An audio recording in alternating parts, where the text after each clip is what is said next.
All right, we're on to part three of this pretty crazy comic haul. 1,300 comics we've just picked up for 210 bucks. In my last two videos, we went through these two boxes right here. But as you can see, we've got a lot of work to do. But if this is the first time watching this video, welcome, subscribe, and hang out with us because it's going to be a lot of fun. We got a lot of books to go through. So let's go through this box right here in the back and yeah, see what we got. All right, out of the box. Mask Strikes Back, number 3, Dark Horse. Yeah, it looks like everything in this particular box is bagged and boarded. And when I took it out of the box, it looks like we had a nice little run of stuff, which was pretty cool. Mass Returns, number 1 of 4. Ren and Stimpy. Is this polybag? Number 1. It looks like it, I'm gonna open this one up. Looks like it's a polybag inside yeah, it is. Nice. I'm gonna open this one up here. Yeah, it's box is way too small for that, but Ren and Stimpy number 1 in the poly bag. This one looks pretty clean. Nice. Well, this is early 90s goodness. This stuff is not super cheap. It's kind of got a nice little demand to it right now because, I mean, a lot of that people who watch that show are kind of getting older and kind of wanting to get back into this stuff. Ren and Stimpy show number 2, newsstand. This one looks really clean. I'm going to open this one up too. I'm not going to open up all this stuff, but this one looks really nice. Yeah, I mean, I don't know if you guys are familiar with Ren and Stimpy, but you had like a deranged, what was it, a chihuahua, and then you had a brain dead or a simple-minded cat over here telling a story, but it wasn't really your parents' favorite TV show either. January 1993. This book looks really clean. Newsstand for 1993 and like a high grade. That's actually really awesome. Yeah, Ren and Stimpy number 2. All right, whatever. Moving on. Ren and Stimpy newsstand number 2. Yes, this is another one. That's pretty crazy. That one looks pretty clean too. Yeah, I think they had I know they had a TV show, but they had a TV show obviously in the early 90s, but I think like a lot of bad stuff happened. Like a bunch of guys got fired and they ended the show pretty early and there was a lot of complaints. And Ren and Stimpy number 3. Attorney services, $12. 503. All right, and another Ren and Stimpy number 3. And Ren and Stimpy number 4. That's a cool cover. These look really clean too. I mean, I get it, they're 90s, but like this looks like super high grade stuff. Nicely bagged and boarded. And we've got duplicates of everything. Ren and Stimpy number 4. Ren and Stimpy number 5. Yeah, I know when they did the TV show, it obviously got a lot of flack and a lot of controversy, and I think they kind of had to like key it down a little bit, which I guess kind of ruined the show in some ways for some people, and obviously it kind of ended up kind of going away. But I think you could say that it kind of paved its way for Ren and Stimpy number 6. Cool Spidey cover. I'm gonna open this one up, but I think you can kind of say it maybe possibly played a role in other series like, you know, Beavis and Butthead and all that stuff. Obviously, that's kind of can be debatable, but Jesus, these look super nice too. May 1993, not a newsstand, but that one looks immaculate. Nice. All right, moving on. Ren and Stimpy number 7. And Ren and Stimpy number 8. And looks like that is the last of the Ren and Stimpys. I know there's more than 8 issues, but I don't know how many there are, to be honest, which is kind of awesome. I don't have any of those Ren and Stimpys. I think I had 2 coming into this before, but Ripley's Believe It or Not, number 1, Dark Horse, Into Thin Air. I've never seen that before. It's pretty cool. Moon Knight, number 52. And yeah, we got a nice little Moon Knight number 51, little Moon Knight run coming up, looks like. And Moon Knight number 50. Looks like we're going in reverse sequential order here for some strange reason, but let's roll with it. Moon Knight number 49. But I do like Moon Knight. When I saw the Moon Knight in here, I thought that was pretty cool because he kind of had a lot going on in those comics because the guy had like multiple personality disorder. And you thought he was obviously like 3 or 4 different people. He was obviously a Marine, and that was Mark Spector. Moon Knight number 47. Oh, yeah, 48, 49. I'm trying to pay attention to multiple things there. Looks like, I don't know if we got the whole run here or not. Issue number 46. So yeah, you had Mark Spector, which was the Marine who basically got brought back, who was like killed and got brought back to life. Moon Knight number 45. But he also thought he was other people. He thought he was a rich businessman. I'm trying to think of the names. Oh my God. I know. Yeah, Stephen Grant. He was a rich businessman. Number 44. What we got? 45, 44. So we got everything from 50 so far. 43. And he also thought he was like a cab driver. And I cannot remember what the name of that was. Yeah, so he would go back and forth between them, and he heard voices and all that stuff. And it was one of those things, like, depending on like who wrote that particular issue and like what series that was, you'd have like slightly different versions of it. So it'd be pretty complex stuff, which was pretty cool. Moon Knight number 40. What was that? 41, 42. So far we have all from 50 here. But yeah, I kind of like more complicated comics like that. It just makes it a little bit more fun to read. Moon Knight number 39. Moon Knight number 38. Punisher cover. Moving on. Moon Knight number 37. Yeah, so far we've got everything, I think, from 50. Moon Knight number 36. And, oh crap, that sucks. Moon Knight 34 so far. Looks like we're missing number 35. Yeah, man, down to number 33. I'm going to open this one up just because I haven't opened up any of these and they look really clean. And yeah, I kind of want to see the inside of them. But yeah, I got a couple of these from these series, but they are some high mileage books, we'll say that. They are well read. Nice.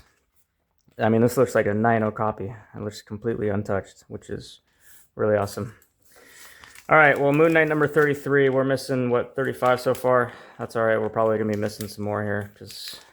But yeah, that's a pretty clean book, to be honest, which is really cool. Moon Knight number 32. But Moon Knight number 31.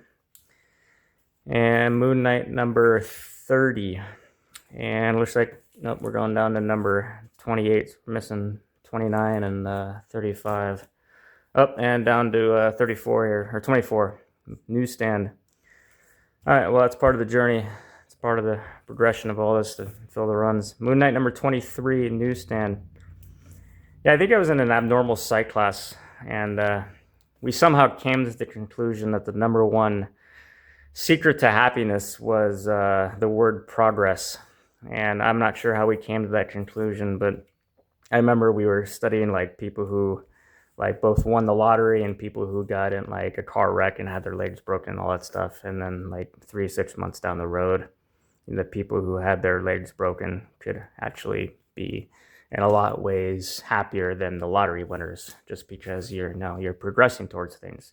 You're in a terrible spot, but you know, someone who lost their legs or had their legs broken and can't walk, to try to get the ability to walk again can bring you, massive amounts of joy, compared to a lottery winner who's got a crazy endorphin hit, and then after that, you're kind of going downhill. Moon Knight 13. I think that's obviously pretty debatable though, but I mean, I guess that's why kids are always so happy. You're always progressing and growing and getting stronger. And Moon Knight number 12, newsstand. Yeah, I don't know how we got on that topic, but all right, I'll shut up. Moon Knight number 11. We're missing a few here. Newsstands. That's super cool. Most of these were newsstands. High grade Moon Knight newsstands for 16 cents a book. That is pretty awesome. Moon Knight number 10. I don't even know if we were missing any of those when I was babbling about stupid stuff. Moon Knight number 9. I know we're missing, 35 and like 26 or something. I have to go back and look now. Moon Knight number 8. So it looks like it's got a little spine roll here.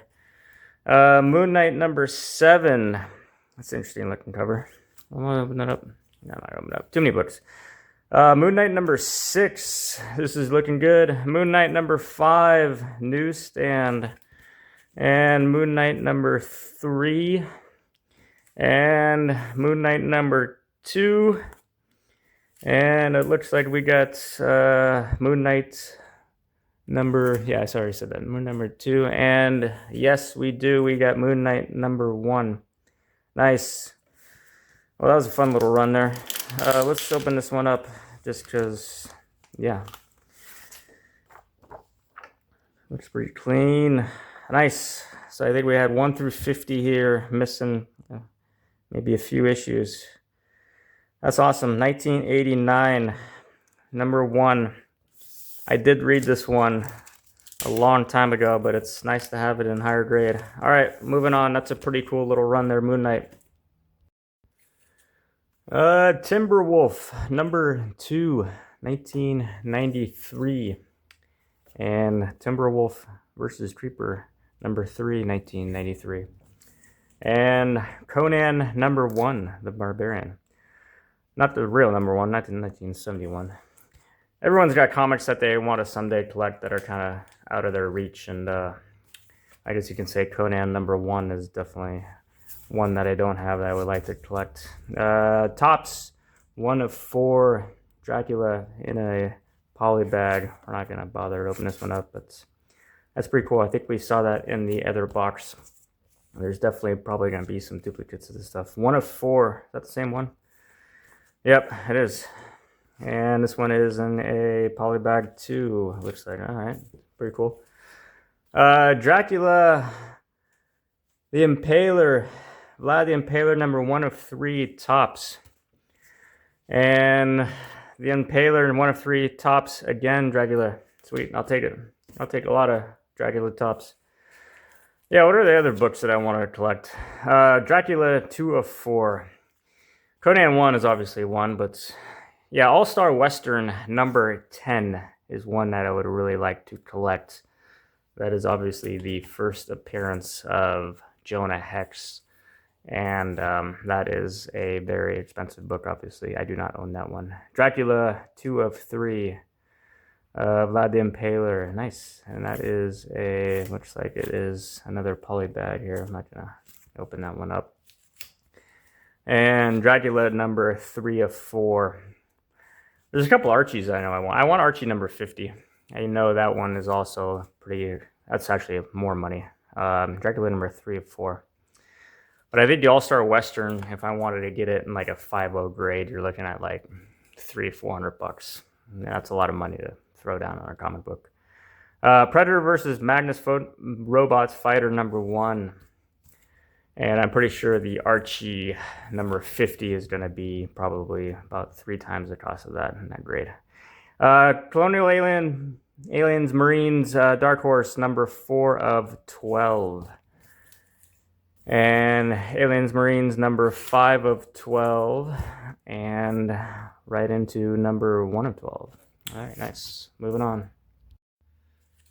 And Aliens Marines number 2 of 12. But yeah, I am always on the lookout for All-Star Western number 10. I almost bought one a couple of months ago. It was a CGC 8.0. It was on an auction. It started at $499. And I was really wrestling on whether or not I wanted to buy that, because that was actually a pretty good deal as far as what that book has been selling for in the last 5 years. And right at the end, someone bid that $499. And I decided to not bid, and it sold for $499. And I think that guy got a pretty fair deal, you know, as far as eBay terms is concerned. I'm trying to find a, you know, buy a slab on eBay. You're obviously gonna not find any crazy deals, but Eclipso, The Face of Vengeance, number 1, 1992. But I thought that was about as good of a deal as you can get, because a lot of those books in about a 4 or 5.0 go for about $300 to $400, and to get an 8.0 for $499, I thought that was one that I probably could have picked up, but I didn't. But there's always tomorrow. Eclipso number 3, 1993, and spending $500 is a lot of money to pay for one book, and I don't have a lot of money to just have the pleasure to just drop that type of money on a book, so. That's why we're looking at books like this. Protectors number 2, but still a good deal. Much rather live through $1,300 for 1,300 books for $210 than one comic for $500. But Protectors number 3 and Protectors number 4. The Awesome Slapstick number 1, part 1 of 4. Yes, we saw that in my other video.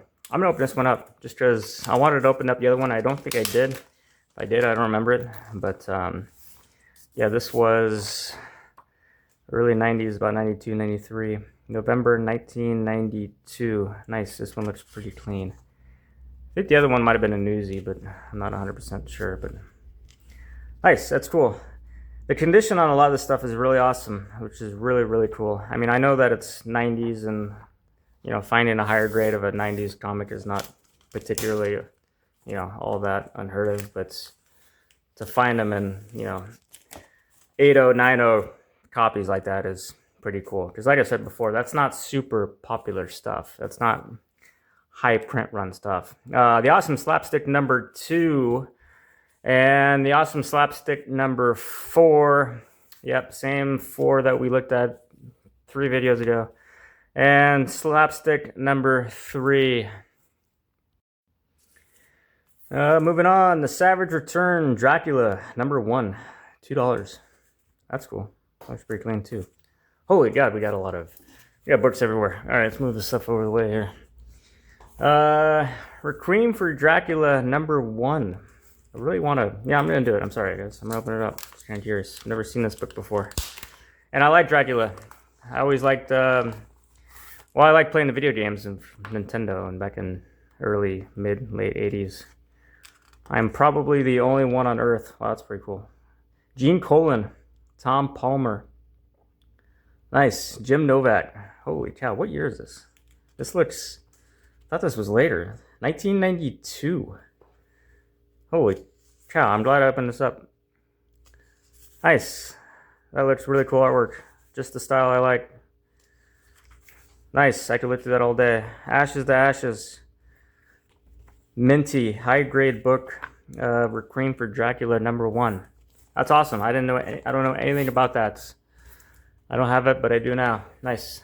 Spectacular Spider-Man number 195. Yeah, I'm probably the only one on Earth who, I don't know how many people play video games in this, or watching this, but I really, really enjoyed Castlevania 2. I think people always complain about how they didn't like that one, and I can kind of get it. They liked Castlevania 3 the most, and then they probably liked Castlevania the first one, but I enjoyed Castlevania 2 a lot. It just felt more like a open world game. I understand I had a lot of little quirks to it, but whatever. Timber Wolf, number 1, 1992. And Supreme, number 1. Seen this one before. All right, moving on. The Heckler, number 1, 1992. Yeah, that's another thing I kind of miss from like the 80s and 90s, but I guess mostly the 80s is like the information you had, like just playing video games and getting stuck in like a particular game. Like you couldn't just go to like a YouTube playthrough and watch someone else go through the whole game. Like back then you had like, if you're lucky, you had like a magazine.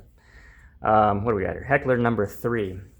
You might have like a GamePro magazine that might have showed you a little information, or you could like literally before that you'd have to call like the Nintendo number and pay a bunch of bucks per minute to have someone in Japan tell you where you gotta go, or you gotta fall through the lava, or you gotta go bend down and crouch next to this mountain for 10 seconds before a big giant tornado whips you through. And Castlevania 2, which was kind of a really weird part of the game. Calypso number 1, which made it more fun. You got stuck and, you know, you had to either call a friend or whatever and do it the old-fashioned way and figure it out on your own. Now you can just kind of, you have all that information that kind of just gets you through all that stuff. But I don't know. I liked it the other way. Scarlet's number 2. That's an interesting cover. And Scarlet's number 3. That's an even crazier cover there. All right. Don't know anything about Scarlet's. I'm not going to pretend that I do. Scarlet number 4. She looks angry though. Kind of curious about what this is. Number 1993, number 4. Sweet. Glad I have him. Scarlet number 5. It is DC. I mean, I've heard of the name, but I have not, to my recollection, read a particular Scarlet's. And Aquaman number 1, 1991. And Aquaman number 2. And Aquaman number 3. Looks like we're going in sequential order here. Aquaman number 4. Yeah, it looks like the next video, the next box I go through is going to be a mix of some Silver Age, Bronze Age, low-grade stuff. Looks like it's mixed in with some modern, mixed in with a little bit of everything. It's kind of all over the place, which those boxes are actually kind of a lot of fun. Aquaman number 8. But yeah, if you're just tuning in again, if this is your first time, welcome, and obviously like or subscribe, because we got a lot more videos coming, a lot more boxes, and it's a lot of fun. This one has definitely been a little bit more organized with some Moon Knights and Aquaman and Ren and Stimpy, but I think most of the other boxes are kind of all over the place. Aquaman number 11, Aquaman number 12, number 13, and that's going to be it of the Aquaman. The Arrow number 1, Malibu, and Wildstar number 1, and Hammerlock number 1. Looks like we got about another 7 or 10 more books, and that's going to be it for this box and it for that video. Yeah, I think I'm going to read that Moon Knight number 1 again, because I haven't read that in a while, and it looks like I got the next, 24 issues I can read without having one missing, which is really awesome. Shadowhawk number 2, and Batman and Spawn. This one's a thick one. Nice, I've not seen this one before. Doesn't show an issue number. DC War Devil. That's a thick one. And Legends of the Dark Knight, random Dark Knight number 69. Madman Adventures number something. The World's Snazziest Adventure Series. And Madman Comics number something, Dark Horse. And last book of the night, a Flash Gordon number 1. That's interesting. I haven't seen this one before. I'm gonna open this one up. But that's the last book anyways, guys. So you guys are dismissed. But yeah, next video is gonna have a mixture of what I believe to be all kinds of different random stuff. What year is this? I'm just kind of curious. 1995. Interesting. I like Flash Gordon. That's why I kind of wanted to open it up. But I don't have a lot of the newer stuff. I got 12-cent Flash Gordons. All right, well, that's why I end the video. And thanks, guys, for watching. And until next time, I will see you guys later.